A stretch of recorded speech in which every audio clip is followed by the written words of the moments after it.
Frustrated యూతో fun కోసం చేసే యూతో troll చేస్తారంటే అర్థం ఉంది.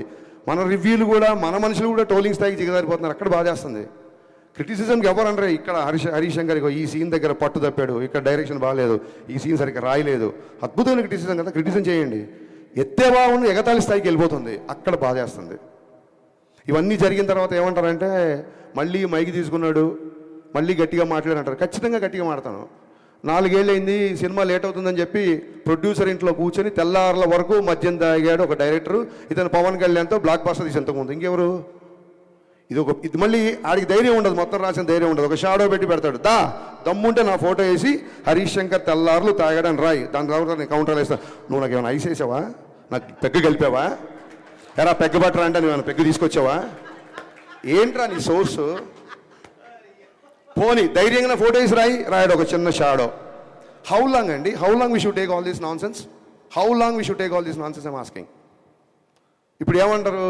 ఇంకా మళ్ళీ మొదలు. రేపొద్దు నీ సినిమా కూడా వస్తుంది కదా, నీది కూడా చేస్తావు కదా. మాటకు ముందు ఆ గ్యాప్ వచ్చింది. నేను ఇప్పుడు 2 సినిమాలు షూటింగ్ చేస్తున్నా, ఉస్తాద్ భగత్ సింగ్, మిస్టర్ బచ్చన్. అతి త్వరలో ఇంకో 2 పెద్ద హీరోలతో అనౌన్స్మెంట్ రాబోతున్నాయి, సినిమాలు చేయబోతున్నా. ఇది ఏంటి ప్రోగ్రెస్ రిపోర్టా? మా నాన్నలాగా మీరు నా స్కూల్లో ఏమైనా ఫీజు కట్టారా? నేను ఏం చేస్తాను మీకు చూపించుకోవడానికి? 4 సంవత్సరాలు కుదరకపోతే నా 5 ఏళ్ళు కుదరదు. ఏంటి మీ ప్రాబ్లం ఏంటి? మీ ఇంటికి వచ్చి అడుగుతున్నానా? నా రెంట్ కట్టండి అను, నాకు ఇంకోటి చేయండి అను.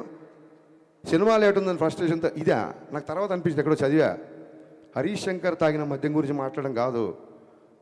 మన మన మన మన వాడు ఎలా ఉంటారంటే శ్రీశ్రీ రాసిన పద్యం కంటే కూడా శ్రీశ్రీ తాగిన మద్యమే ఎక్కువ ప్రాచుర్యం పొందిందని చెప్పాడు కవి. విపరీతమైన పర్సనల్ అటాక్. మేమేమన్నా గాంధీ మాత్రం చెప్పామో మీకు? విపరీతం అయిపోయింది. నాకు కార్తీక్ పరీక్షలో నేను ఆ విషయంలో చాలా ఫీల్ అయ్యా. రేపు మన సినిమాలు వస్తున్నాయి, రేపు పొద్దున ఖచ్చితంగా పీపుల్ మీడియా ఫ్యాక్టరీ విశ్వప్రసాద్ గారు చాలా ఓపెన్గా చెప్పారు 100 సినిమాలు చేస్తానని. మేము అన్ని సినిమాలు చేస్తామో తెలియదు, ఎందుకంటే మీకు చూస్తున్నారు కదా 3-2 ఏళ్ళు పడుతుంది మరొక సినిమాకి. సో అన్ని సినిమాలు తీయొచ్చు, తీయకపోవచ్చు. ఒకసారి మా గ్రూప్లో, మా డైరెక్టర్ గ్రూప్లో రాఘవేంద్ర గారు ఏదో సినిమాకి 27 years 100 films 150 అనేది పెట్టారు. మేము అందరం కంగ్రాచులేట్ చేసాం. నేను అన్నాను మేము 100 yearsలో కూడా 27 సినిమాలు తీయలేమేమో ఇప్పుడున్న పరిస్థితులు అని చెప్పాను. ఇక్కడ నెంబర్ ఆఫ్ సినిమాలు వస్తాయి. మాలో విషయం ఉన్నంత వరకు మేము నిలబడతాం.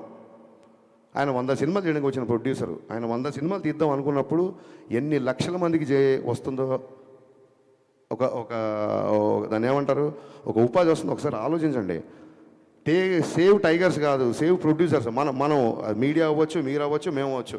మేము కంపల్సరీ కాపాడదు. 100 సినిమాలు తీసేవాడిని 50 తర్వాత పంపించేశారు అనుకోండి, మనకే 50 సినిమాలు రెవెన్యూ పోయినట్టు. రేపు మీ సినిమాలు వస్తున్నాయి, రాస్తారు, అది ఇది అంటారేమో.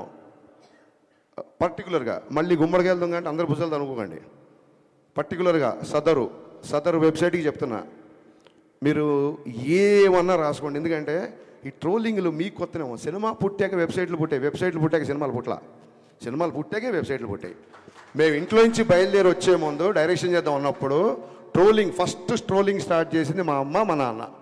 వీడి మొహానికి వీడు పెద్ద డైరెక్టరు అని. ఆ తర్వాత మా బంధువులు, మా ఫ్రెండ్స్, మా నేబర్స్, హరీష్ గారు పెద్ద స్పీల్బర్గ్ అంటారా, సినిమాలోకి వెళ్తానంటారా, ఈడో పెద్ద మణిరత్నం అంటారా అని చెప్పి అందరూ అన్నారు. ఈ ట్రోలింగ్లు మాకేం కొత్త కాదు. ఇప్పుడు మీరు చేసే ట్రోలింగ్ అసలు అప్పుడు ఏమీ లేనప్పుడే ట్రోలింగ్ చేస్తున్నారు. ఈ ట్రోలింగ్లు అన్నీ మాకు ఎప్పుడూ అయిపోయినాయి.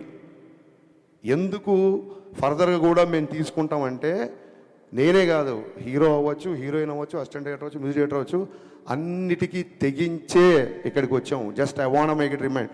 మీ అందరూ గుర్తుపెట్టుకోండి, అన్నిటికీ తెగించి ఎన్నో సౌఖ్యాలు సుఖాలను త్యజించి ఇక్కడికి వచ్చి నిలబడ్డాం.